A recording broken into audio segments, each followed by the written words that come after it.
शिव अपराधक्षमापणास्तोत्रम् आदौ कर्मप्रसङ्गात् कलयति कलुषं मातृकुक्षौ स्थितं मां विष्णुत्रावेद्यमध्ये क्वथयति नितरा जाठरो जातवेदः यद्दत्त्वैतत्र दुःखं व्यतयति नितरा शक्यते केन वक्तुम् क्षन्तव्यो मे पराधः शिव शिव शिव भो श्रीमहादेव शम्भो बाल्ये दुःखातिरेको मलनुलितवपु स्तन्यपाने पिपासा नो शक्ते चेन्द्रियेभ्यो भवगुणजनिता जन्तवो मातुदन्ति नानारोगादिदुःखादुदनुपरवश शङ्करन्न स्मरामि क्षन्तव्यो मे पराधः शिव शिव शिव भो श्रीमहादेव शम्भो प्रौढोऽहं यौवनस्थो विषयविषधरे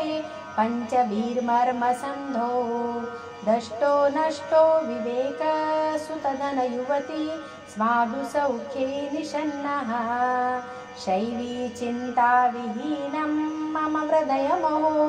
मानगर्वादिरूढम् क्षन्तव्यो मे पराधः शिव शिव शिव भो श्रीमहादेव शम्भो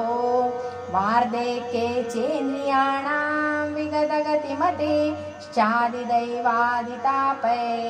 पापैर्रोगैर्वियोगैस्तव नवसितवपु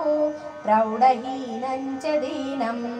मिथ्यामोहाभिलाषैर्भ्रमति मम मनो दुर्जटेर्ध्यानशून्यम् क्षन्तव्यो मे पराधः शिव शिव शिव भो श्रीमहादेव शम्भो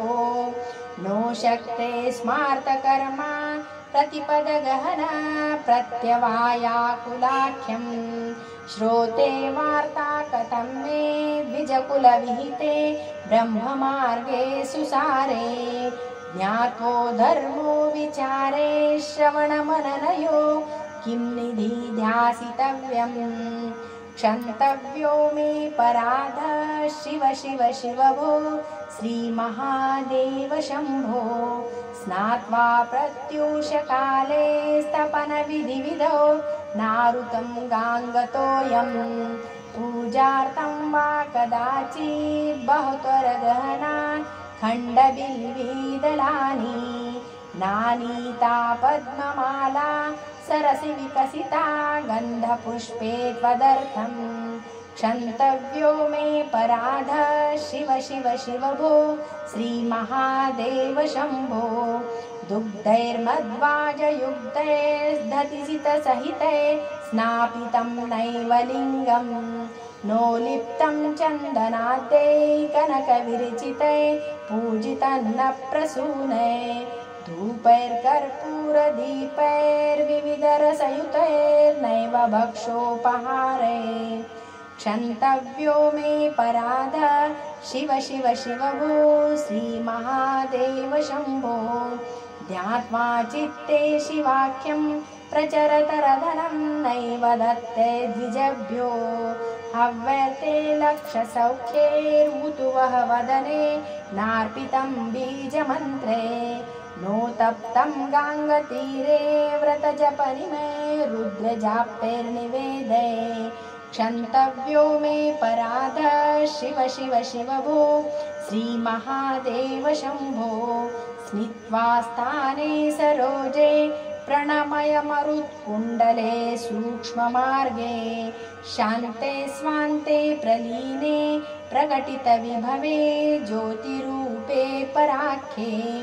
लिङ्गग्ने ब्रह्मवाक्ये सकलतनुगतं शङ्करन्न स्मरामि क्षन्तव्यो मे पराधः शिव शिव शिव भो श्रीमहादेव शम्भो नग्नो निस्सङ्गशुद्धि श्रीगुणविरहितो देस्तमोहान्धकारो नासाग्रे न्यस्तदृष्टिर्विविधभवगुणो नैव दृष्टः कदाचित् उन्मन्यावस्थयात्मां विगतकरिमल शङ्करन्न स्मरामि क्षन्तव्यो मे पराधः शिव शिव शिव भो श्रीमहादेव शम्भो चन्द्रोद्भासितशेखरे स्मर हरे गङ्गाधरे शङ्करे सर्पैर्भूषितकण्ठकर्णविवरे नेत्रोत्थवैश्वानरे दन्तिवक्कृतसुन्दराम्बरधरे त्रैलोक्यसारे हरे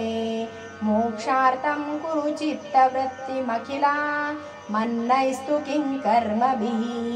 किं वानेन धनेन वाजिकरभिः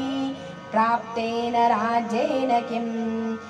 वा पुत्रकलत्रमित्रपशुभिर्देहेन गेहेन किं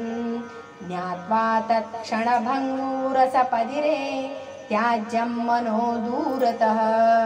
स्वात्माथ गुरुवाक्यतो भज भज